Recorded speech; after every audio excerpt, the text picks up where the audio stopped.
Olá a todos, estou preparando o meu Dominó Sonoridades, o jogo feito pela educadora musical e musicoterapeuta Karine Telles, do Som na Caixa. Quero apresentar o jogo para vocês. Além das peças do dominó, a Karine ela dá no jogo as figuras em tamanho grande.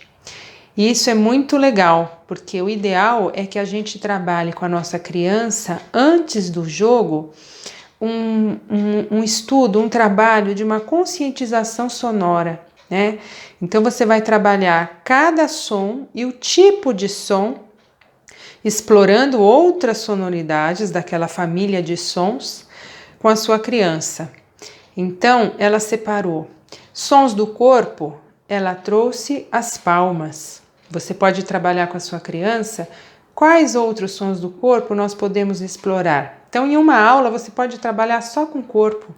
Pode trazer o folclore, as cantigas de roda, os jogos de mãos, onde você usa o seu corpo. Então, nessa aula, você já está trabalhando o eu, o outro e o nós, se você quiser falar em BNCC, corpo, gestos e movimentos. Outra aula, você pode trazer os instrumentos musicais. Ela trouxe o ukulele. Então você vai tocar instrumentos, explorar as sonoridades, falar de timbres, aí você já pode amarrar com as propriedades do som, separar os instrumentos que você tiver ali entre mais graves, mais agudos, os que produzem som mais forte, mais fraco, mais longo, mais curto, né? E aí na BNCC você está em traços, sons, cores e formas, e também em espaços, tempos, relações e transformações. Você pode conversar com a sua criança, mostrar para ela por que será que esse tambor tem um som mais agudo ou mais grave que aquele outro, por que o triângulo, né, tem o som assim ou assado. Você vai conversando, você vai trazendo uma consciência para sua criança.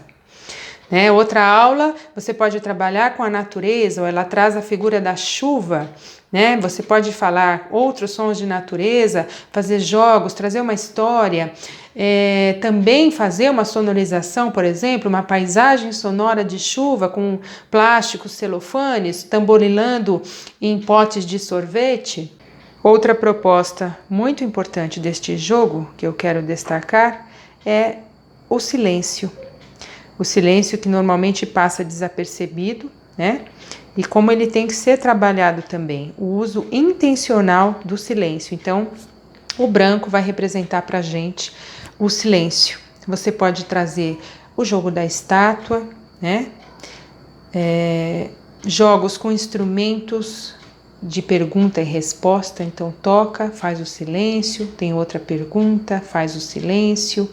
Músicas que tenham silêncio para você observar, então focar na escuta ativa, atenta, na apreciação musical. Você pode fazer uma pesquisa com repertório erudito, né?